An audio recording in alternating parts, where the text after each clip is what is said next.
Hello friends, the reading capsule पर आप सभी का दिल से स्वागत है।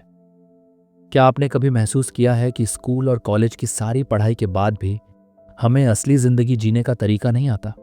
डिग्रियां तो मिल जाती हैं, लेकिन जीवन की समझ नहीं। हम किताबी ज्ञान में तो पारंगत हो जाते हैं, लेकिन खुद को पहचानना भूल जाते हैं। अगर आपके मन में भी कभी ये सवाल उठा है कि क्या ये ही असली शिक्षा है, तो ये वीडियो आपके लिए है। आज हम बात करेंगे ओशो की एक शानदार किताब शिक्षा और जागरण की, जो न सिर्फ शिक्षा को समझने का नजरिया बदलती है, बल्कि आपको जागरूक इंसान बनने की राह दिखाती है। अध्याय 1, शिक्षा या शोषण। ओशो। इस अध्याय की शुरुआत एक सीधे लेकिन गहरे सवाल से करते हैं। क्या आज की शिक्षा वास्तव में मनुष्य को जागरूक बना रही है, या केवल उसे एक मशीन में बदल रही है?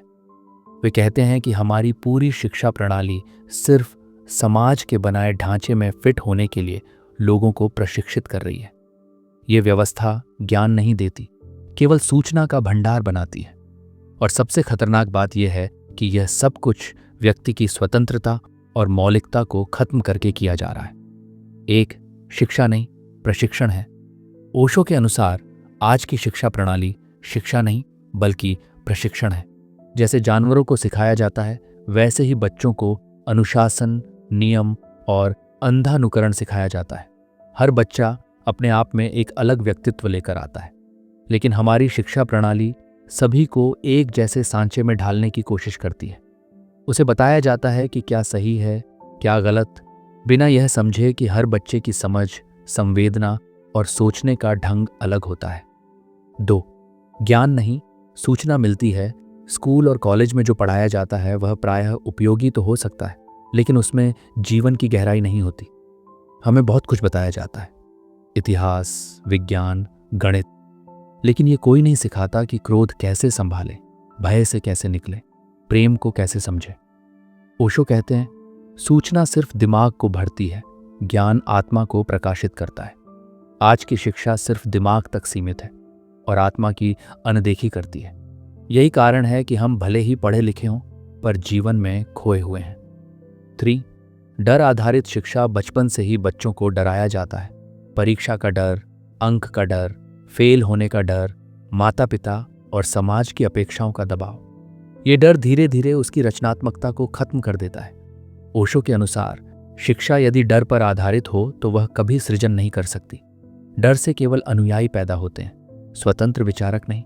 समाधान की ओर ओशो केवल आलोचना नहीं करते, वे समाधान भी बताते हैं। शिक्षक का काम केवल जानकारी देना नहीं है, बल्कि एक मार्गदर्शक की तरह बच्चे को खुद को जानने में मदद करना है। शिक्षा में डर नहीं, उत्सुकता होनी चाहिए। बच्चों को यह आज़ादी होनी चाहिए कि वे स्वयं खोजें, सोचें, समझें। शिक्षा को ऐसी होनी चाहिए जो बाहरी सफलता नहीं, भीतरी विकास को प्राथमिकता दे। पहला अध्याय एक चेतावनी की तरह है कि यदि हमने शिक्षा की दिशा नहीं बदली तो हम सोचने वाले नहीं, बस प्रोग्राम किए गए लोग बनते रहेंगे। शिक्षा अगर हमें खुद से मिलाने का माध्यम नहीं बनती तो वह केवल बौद्धिक गुलामी है। अगर आज की शिक्षा हमें रोबोट बना रही है, तो ऐसी शिक्षा कैसी होगी जो हमें जागृत मनुष्य बनाए? क्या वह संभव है? और अगर है तो उसकी शुरुआत कहाँ से होगी? इस सवाल का उत्तर ओशो अध्याय 2 में देते हैं, जहाँ वे जागरण शब्द का गहरा अर्थ खोलते हैं और बताते हैं कि शिक्षा अगर ध्यान और आत्मचिंतन से जुड़ जाए तो जीवन ही बदल सकता है। अध्याय 2, जागरण क्या है? पिछले अध्याय में ओशो ने शिक्षा के ढांचे की आलोचना करते हुए यह बताया कि आज का शिक्षित व्यक्ति केवल जानकार है, लेकिन जागरूक नहीं। इस अध्याय में वे उस मूल विषय पर आते हैं जो इस पुस्तक का केंद्र है, जागरण। 1, जागरण केवल ज्ञान नहीं, आत्मबोध है। ओशो स्पष्ट करते हैं कि जागरण का अर्थ सूचना से नहीं, चेतना से है। हम में से अधिकतर लोग जीवन जी रहे हैं, लेकिन जागे नहीं हैं। हम सांस ले रहे हैं, काम कर रहे हैं, संबंध बना रहे हैं, पर बिना सचेत हुए। वे कहते हैं, एक सोया हुआ मन चाहे कितनी भी डिग्रियां ले आए, वह अपने भीतर के प्रकाश को नहीं पहचान सकता। जागरण वही अवस्था है जहां व्यक्ति अपनी सोच को बाहर से नहीं, भीतर से संचालित करता है। वह भीतर की आवाज सुनता है, न कि केवल समाज की। 2, जागरण की शिक्षा। क्रांति की शुरुआत। ओशो बताते हैं कि यदि शिक्षा का उद्देश्य केवल नौकरी या सफलता हो तो ये अधूरी शिक्षा है। सच्ची शिक्षा वह है जो व्यक्ति को उसके भीतर के साक्षी भाव तक ले जाए। ऐसी शिक्षा जीवन को नकल से निकालकर असली अनुभव में बदल देती है। वे पूछते हैं, क्या हमारी शिक्षा कभी हमें यह सिखाती है कि हम कौन हैं? यदि नहीं तो वह जागरण नहीं दे सकती। और जब शिक्षा में जागरण नहीं होता तब समाज में अंधकार फैलता है, भले ही रोशनी के साधन बढ़ते रहें। 3. ध्यान और मौन। जागरण के द्वार। ओशो कहते हैं कि जागरण का मार्ग ज्ञान से नहीं, ध्यान से होकर जाता है। ध्यान यानी भीतर की यात्रा, मौन यानी उस शोर से बाहर आना जो लगातार हमारे भीतर चलता रहता है। भविष्य की चिंता, अतीत की यादें, दूसरों की अपेक्षाएं। वे मानते हैं कि ध्यान शिक्षा का केंद्र बनना चाहिए। जब छात्र चुपचाप बैठना सीख जाता है तब वह पहली बार अपने अंदर झांकता है। वहीं से जागरण शुरू होता है। 4. शिक्षक की भूमिका। ओशो इस अध्याय में शिक्षक की भूमिका को भी दोबारा परिभाषित करते हैं। शिक्षक कोई जानकार हस्ती नहीं, बल्कि एक प्रकाश स्तंभ होना चाहिए। उसका काम है केवल किताबें पढ़ाना नहीं, छात्र को खुद की खोज में सहायता देना। वे कहते हैं, शिक्षक अगर खुद नहीं जागा है तो वह जागरण की शिक्षा नहीं दे सकता। इसलिए जागरण की शिक्षा पहले शिक्षक से शुरू होती है, जो खुद अपने भीतर उतरने का साहस रखता हो। यह अध्याय यह साफ करता है कि शिक्षा केवल तब सार्थक है जब वह व्यक्ति को बाहर नहीं, भीतर की ओर मोड़े। बाहर की दुनिया भरी हुई है तथ्यों से, पर भीतर का संसार खाली है और वही असली ज्ञान का स्रोत है। ओशो कहते हैं कि जागरण का अर्थ है अपने अस्तित्व को जानना, और शिक्षा तभी पूरी होती है जब वह व्यक्ति को उसकी असल पहचान से मिलवाती है। अगर ध्यान और मौन ही जागरण का मार्ग है, तो क्या आज की स्कूल व्यवस्था इस मौन की अनुमति देती है? क्या आज का बच्चा जीवन की भीतरी यात्रा के लिए तैयार किया जा रहा है, या वह सिर्फ एक और दौड़ का हिस्सा बन रहा है? क्या समाज वास्तव में एक जागृत व्यक्ति को स्वीकार करता है या उससे डरता है? इन सवालों का जवाब ओशो अगले अध्याय में देते हैं, जहां वे बताते हैं कि जागृत व्यक्ति समाज के लिए क्या मायने रखता है और वह समाज को कैसे बदल सकता है। अध्याय 3. जागरूक व्यक्ति और समाज। पिछले अध्यायों में हमने जाना कि जागरण क्या है और इसे पाने के लिए शिक्षा का क्या रूप होना चाहिए। अब ओशो इस अध्याय में जागरूक व्यक्ति और समाज के बीच के संबंध को समझाते हैं। 1. जागरूक व्यक्ति, समाज का दर्पण। ओशो कहते हैं कि एक जागरूक व्यक्ति केवल स्वयं का ही नहीं, बल्कि पूरे समाज का प्रतिबिंब होता है। जब कोई व्यक्ति अपनी भीतरी चेतना से जुड़ जाता है तो वह अपने विचार, व्यवहार और भावनाओं में पूरी तरह बदलाव लाता है। ऐसा व्यक्ति समाज के लिए चिंतक, प्रेरक और परिवर्तनकर्ता बन जाता है। पर सवाल यह है, क्या समाज इस जागरूकता को स्वीकार करता है? अक्सर नहीं। 2. समाज का विरोध और जागरूकता। ओशो बताते हैं कि अधिकतर समाज अपने सदस्यों से एक निश्चित सामान्य व्यवहार की उम्मीद करता है। जो व्यक्ति इन मानकों से अलग हटकर खुद की राह पर चलता है, उसे समाज बहिष्कृत समझा नहीं जाता या विरोध का सामना करना पड़ता है। वह कहते हैं, समाज अपने बंधनों और रूढ़ियों के कारण जागरूक व्यक्ति को चुनौती देता है, क्योंकि जागरूकता पुराने सिस्टम को खतरा देती है। इसलिए जागरूकता केवल व्यक्तिगत क्रांति नहीं, बल्कि सामाजिक क्रांति भी है, और हर क्रांति को विरोध और संघर्ष से गुजरना पड़ता है। 3. शिक्षा और समाज के बीच संघर्ष। यह अध्याय शिक्षा और समाज के बीच के अंतर विरोध को भी उजागर करता है। शिक्षा एक तरफ व्यक्ति को जागरूक बनाना चाहती है, जबकि समाज अक्सर यही चाहता है कि व्यक्ति नियमों और परंपराओं के दायरे में रहे। इस दबाव में छात्र अक्सर अपनी पहचान खो देता है और फिर वही रिपीटिंग मशीन बन जाता है। ओशो कहते हैं कि यह शिक्षा और समाज की लड़ाई है, जिसमें शिक्षा को जागरूकता का पक्ष लेना होगा। 4. जागरूकता की शक्ति और जिम्मेदारी। जागरूक व्यक्ति को समाज के प्रति एक गहरी जिम्मेदारी भी निभानी पड़ती है। वह केवल खुद के लिए नहीं, बल्कि समाज की बेहतरी के लिए काम करता है। उसका कार्य होता है पुराने विचारों को चुनौती देना, नए विचारों को जन्म देना और समाज में प्रेम, समझदारी और स्वतंत्रता का बीजारोपण करना। ओशो कहते हैं, जागरूक व्यक्ति ही समाज के लिए सच्चा शिक्षक और नेता बन सकता है। इस अध्याय में ओशो ने समझाया कि जागरूक व्यक्ति और समाज का रिश्ता सहज नहीं होता। समाज अक्सर अपनी पुरानी आदतों और संरचनाओं को बनाए रखने के लिए जागरूकता का विरोध करता है, लेकिन जागरूक व्यक्ति की आवश्यकता समाज की असली उन्नति के लिए अनिवार्य है। शिक्षा का सबसे बड़ा मकसद यही होना चाहिए कि वह व्यक्ति को जागरूक बनाए ताकि वह समाज को बेहतर बना सके। अगर जागरूकता समाज के लिए परिवर्तन का मार्ग है तो सवाल उठता है, क्या आज का समाज सच में ऐसे जागरूक व्यक्तियों को अपनाने और उनका सम्मान करने के लिए तैयार है, या हम फिर से पुरानी सोच के बंधन में फंसकर विकास को रोक रहे हैं? इस सवाल का जवाब जानने के लिए जुड़े रहिए अगले अध्याय के साथ, जहां ओशो चर्चा करेंगे कि जागरूकता के रास्ते में आने वाली बाधाएं क्या हैं और उन्हें कैसे पार किया जा सकता है। अध्याय 4, जागरूकता के मार्ग में बाधाएं और उनका समाधान। इस अध्याय में ओशो जागरूकता के रास्ते में आने वाली प्रमुख बाधाओं को विस्तार से समझाते हैं। वे बताते हैं कि क्यों आज के समाज और शिक्षा प्रणाली में जागरूकता विकसित करना इतना मुश्किल हो गया है।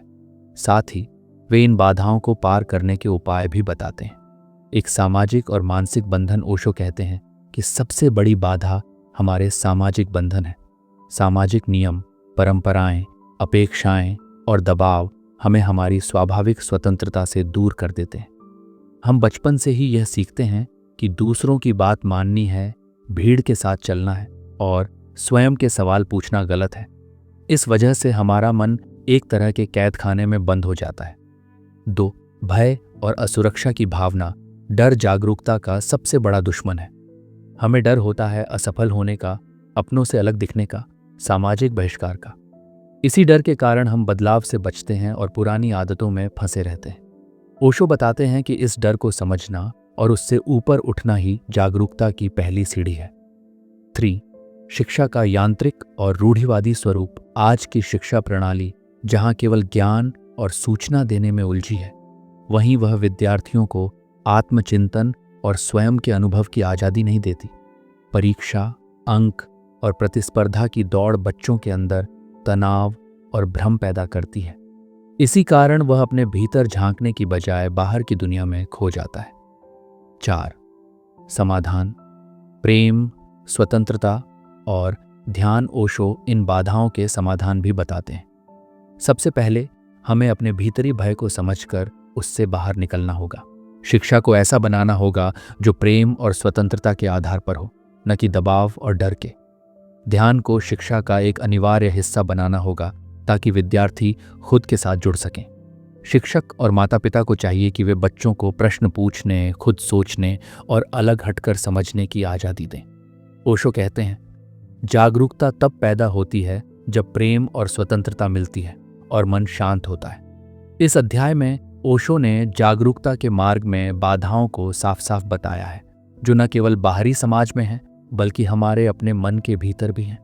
वे समझाते हैं कि जागरूकता केवल ज्ञान लेने से नहीं बल्कि डर और बंदिशों को तोड़कर आती है, और इसे संभव बनाना ही आज की शिक्षा और समाज का सबसे बड़ा काम होना चाहिए।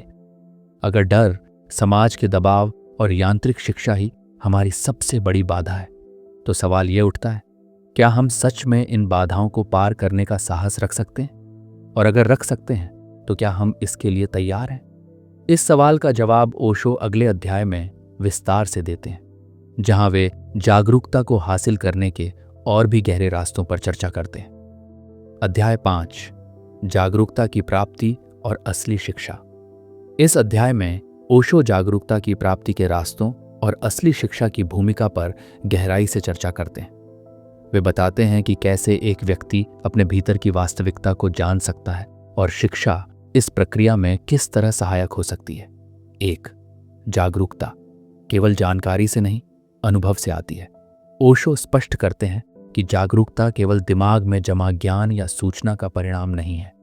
ये एक जीवंत अनुभव है जो केवल तब संभव होता है जब व्यक्ति अपने भीतर गहराई से उतरता है।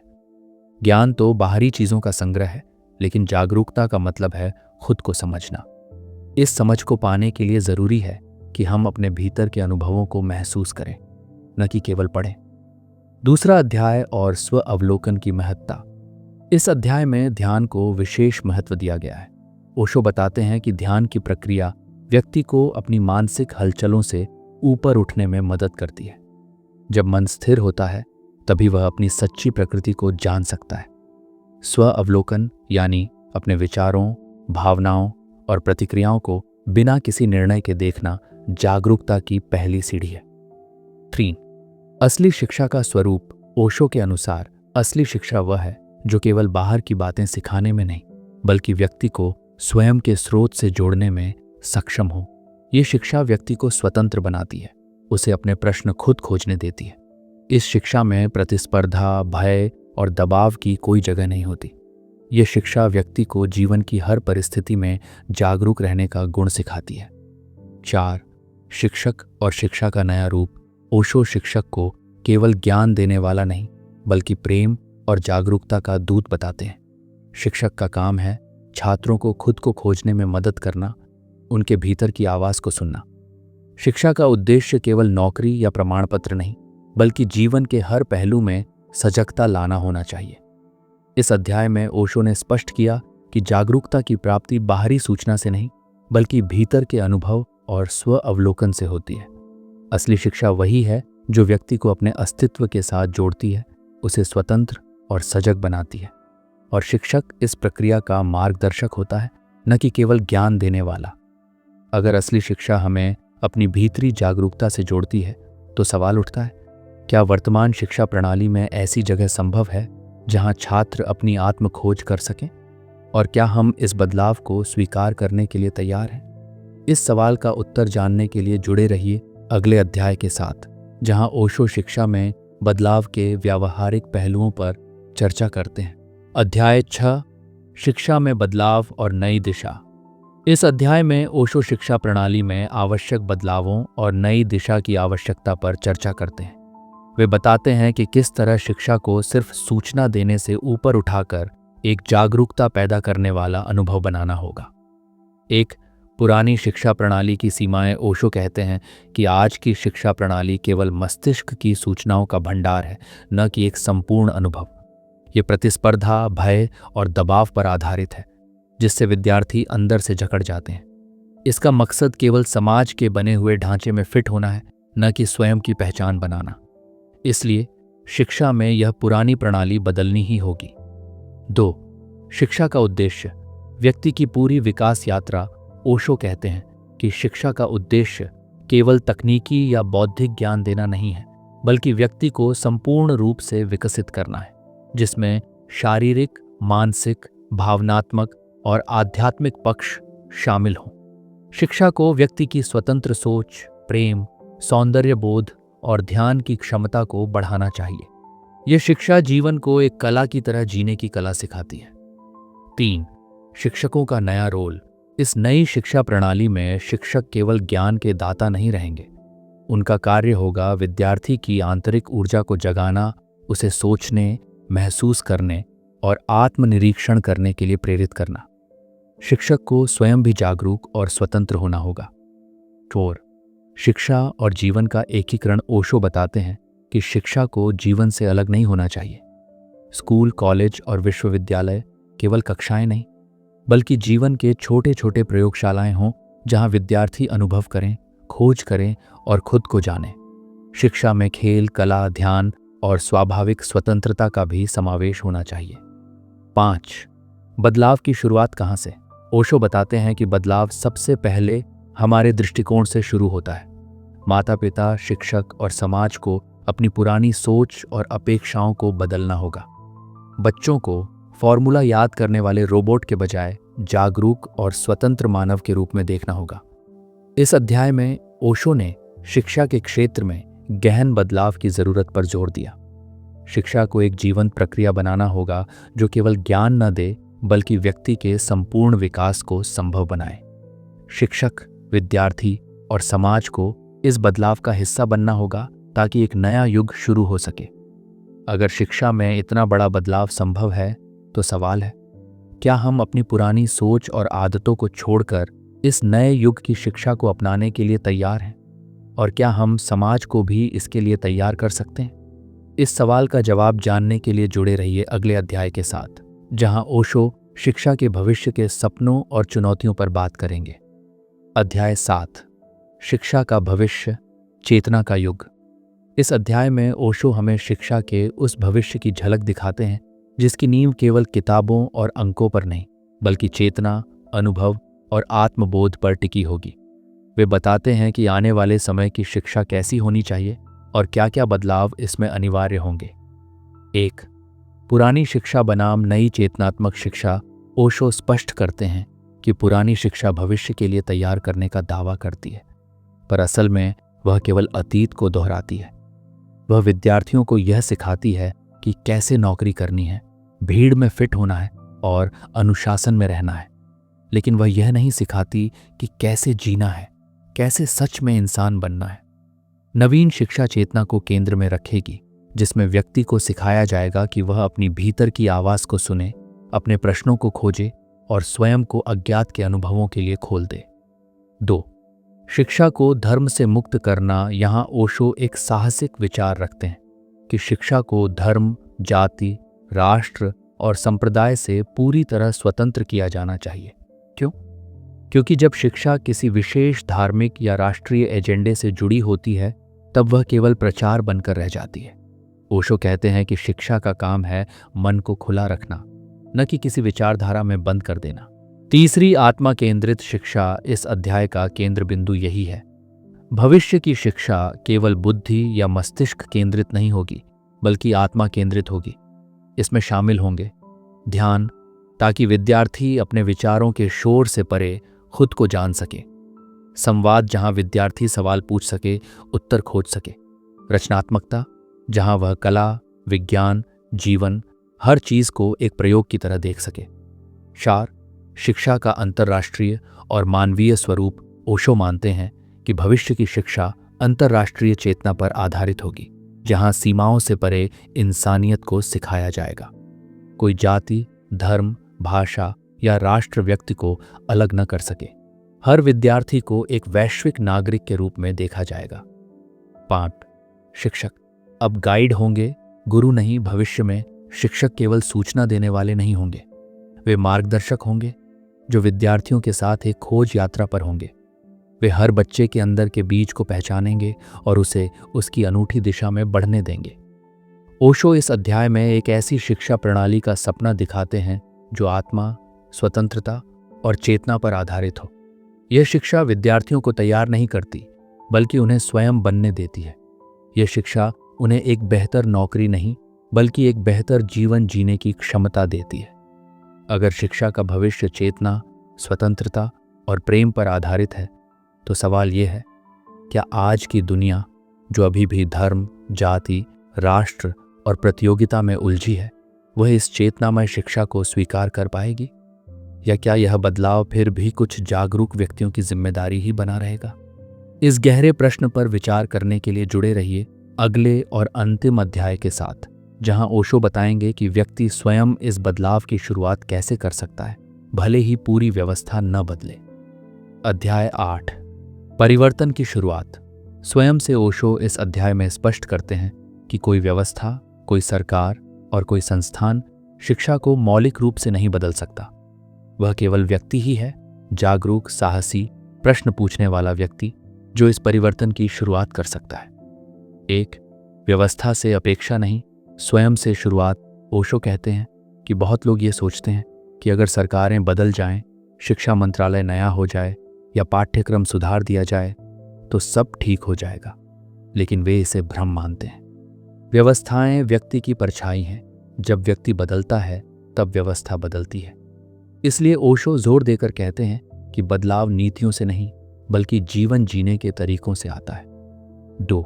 हर अभिभावक, हर शिक्षक एक क्रांति का बीज है।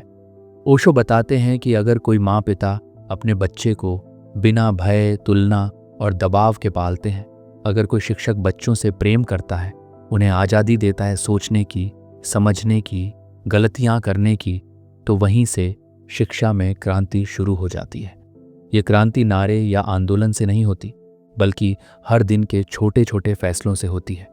बच्चे को चुप कराने के बजाय उसकी जिज्ञासा को सुनने से, उसे होश सिखाने के नाम पर डराने के बजाय उसकी भावनाओं को समझने से, उसे भीड़ जैसा बनने को कहने की जगह उसकी मौलिकता को स्वीकार करने से।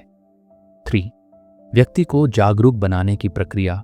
ओशो बताते हैं कि यह परिवर्तन तब शुरू होता है जब व्यक्ति अपने भीतर ध्यान की लौ जलाता है, भीतर की चुप्पी से जुड़ता है और अपने असली स्वरूप से साक्षात्कार करता है। ध्यान केवल ध्यान मुद्रा में बैठने का अभ्यास नहीं है, ये एक जीवन शैली है जहां हर क्रिया सजग हो, हर प्रतिक्रिया जागरूक हो। यही शिक्षा की पहली और अंतिम पाठशाला है। स्वयं को जानो। चौथे अध्याय में ओशो ने यह भी कहा कि शिक्षा में क्रांति की शुरुआत प्रयोगों से होगी। छोटे छोटे स्कूल, समुदाय, परिवार जो इस नए ढंग की शिक्षा को अपनाएं, इन प्रयोगों में परीक्षा का दबाव नहीं होगा, बच्चों को उनकी रुचियों के अनुसार सीखने की छूट होगी। ध्यान, मौन और संवाद को पढ़ाई का हिस्सा बनाया जाएगा। ये प्रयोग धीरे धीरे समाज में बदलाव की लहर फैलाएंगे। ओशो का संदेश बहुत स्पष्ट है। बदलाव की कोई व्यवस्था नहीं लाएगी, कोई संस्था जागरूकता नहीं सिखा सकती। ये जिम्मेदारी तुम्हारी है, मेरी है, हर उस व्यक्ति की है जो इस बात को समझ गया है। शिक्षा का वास्तविक परिवर्तन तभी होगा जब व्यक्ति स्वयं अपने भीतर से जीना शुरू करेगा, डर के बिना, प्रेम के साथ और होश में। यह पुस्तक हमें क्या दे गई? शिक्षा और जागरण। हमें याद दिलाती है कि शिक्षा केवल नौकरी या सफलता की सीढ़ी नहीं है, ये जीवन को जीने की कला है। और ये कला केवल तभी विकसित हो सकती है जब हम भीतर से सचेत, स्वतंत्र और प्रश्नशील बने।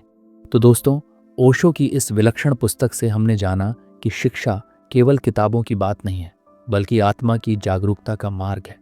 एक ऐसी प्रक्रिया जो न सिर्फ हमें बेहतर सोचने बल्कि बेहतर जीने की कला सिखाती है।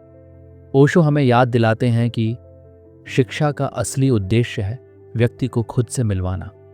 और ये मिलन किसी स्कूल, किसी संस्था या किसी डिग्री से नहीं होता। ये तब होता है जब हम स्वयं से प्रश्न करते हैं, ध्यान करते हैं और भीड़ से अलग होकर अपने सत्य को खोजते हैं। अगर इस वीडियो ने आपके भीतर कुछ हिलाया है तो अब समय है सिर्फ सुनने का नहीं, कुछ करने का। क्या आप भी चाहते हैं कि शिक्षा केवल डिग्री न होकर जागरण का माध्यम बने? क्या आप माता पिता हैं, शिक्षक हैं, विद्यार्थी हैं जो इस बदलाव का हिस्सा बनना चाहते हैं? तो इस वीडियो को उन लोगों तक पहुंचाइए जो शिक्षा को सिर्फ नौकरी की तैयारी नहीं, जीवन की तैयारी मानते हैं। वीडियो को लाइक करें, चैनल सब्सक्राइब करें द रीडिंग कैप्सूल को, और कमेंट में बताइए आपके हिसाब से शिक्षा में सबसे पहले क्या बदला जाना चाहिए।